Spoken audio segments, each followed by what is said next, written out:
Hello friends, આજે આપણે કાઠિયાવાડી દમ આલુ શાક બનાવીશું।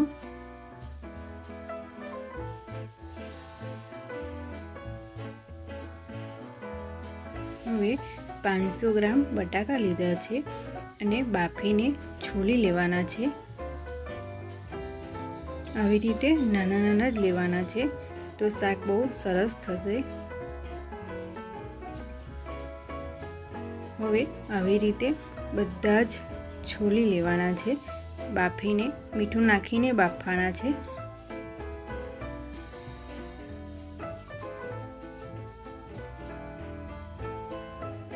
મારી ચેનલ ઉપર નવા આવ્યા હોય તો લાઈક અને સબસ્ક્રાઈબ જરૂરથી કરી દેજો।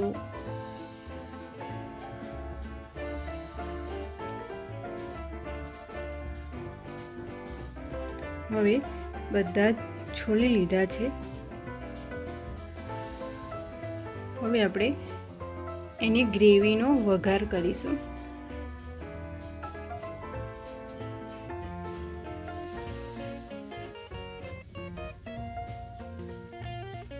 બે થી ત્રણ ડુંગળી સમારીને આવી રીતે મોટી મોટી ચિપ્સ સમારી લેવાની છે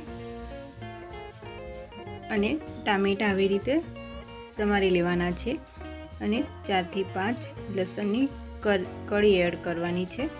હવે આને સાતળવાનું છે।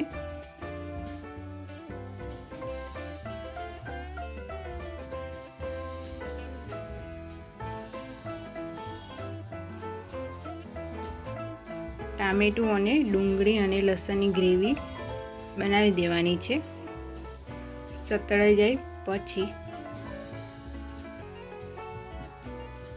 હવે સ્વાદ પ્રમાણે મીઠું એડ કરી દેવાનું છે।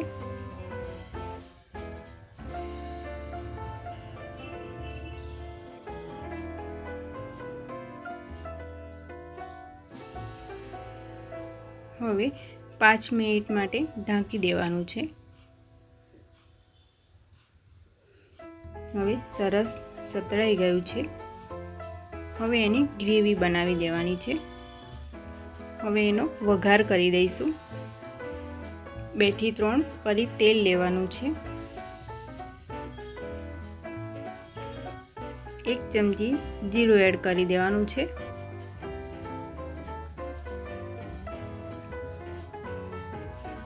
અને તમાલપત્ર એડ કરી દેવાનું છે અને 2 તજના ટુકડા એડ કરવાના છે।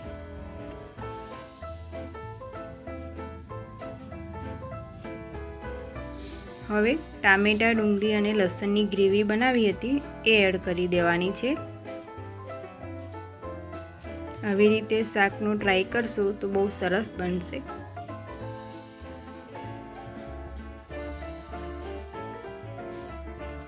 હવે તેલ ના છૂટે ત્યાં સુધી આને સાતળવાનું છે।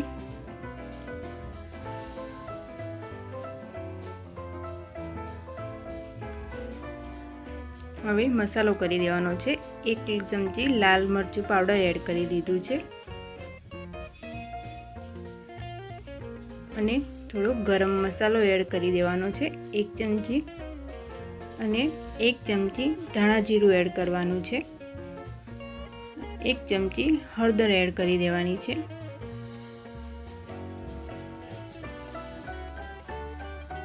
હવે મિક્સ કરી લેવાનું છે બરાબર।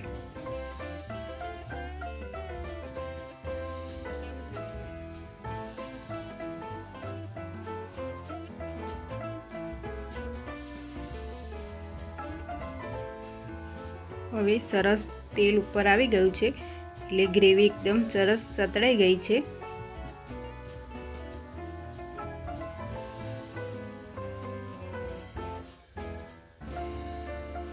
હવે થોડું પાણી એડ કરવાનું છે।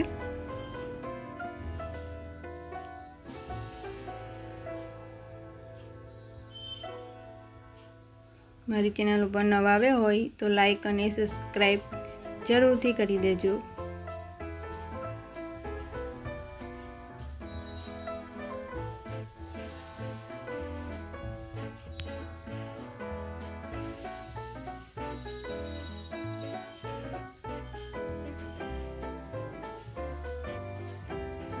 હવે બટાકાનો વઘાર કરી લઈશું.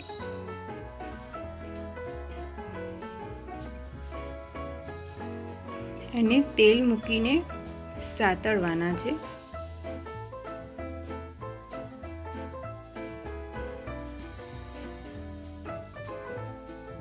હળદર એડ કરીને થોડીવાર થવા દેવાના છે, એટલે મસાલો સરસ અંદર ભરાઈ જશે. તમારે ફ્રાય કરવા હોય તો પણ થાય છે.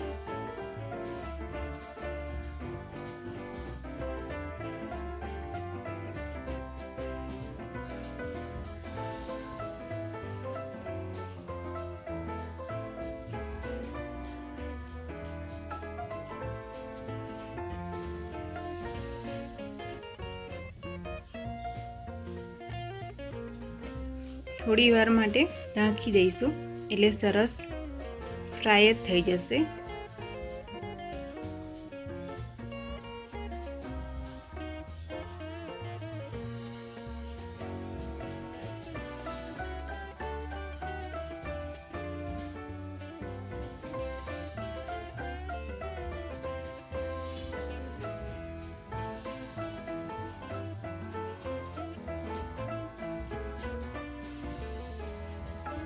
હવે ગરમ મસાલો એડ કરી દેવાનો છે.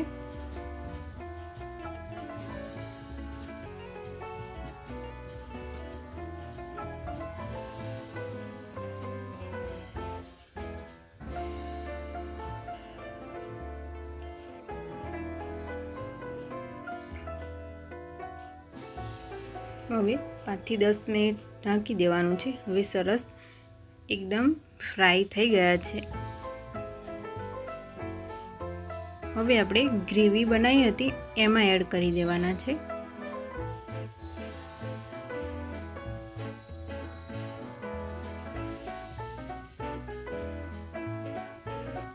સરસ મિક્સ કરી દેવાનું છે, બરાબર હલાવવાનું છે.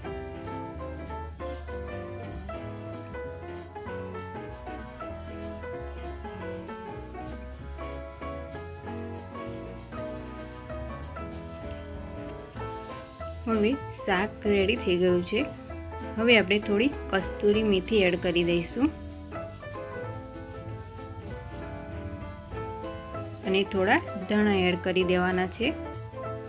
બરાબર મિક્સ કરી લેવાનું છે.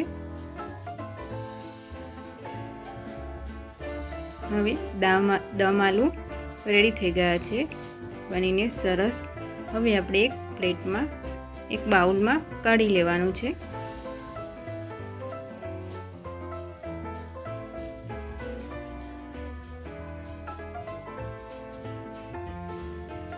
મારો વિડીયો પસંદ આવે તો તમે પણ જરૂરથી ટ્રાય કરજો અને લાઈક અને સબસ્ક્રાઈબ જરૂરથી કરી દેજો.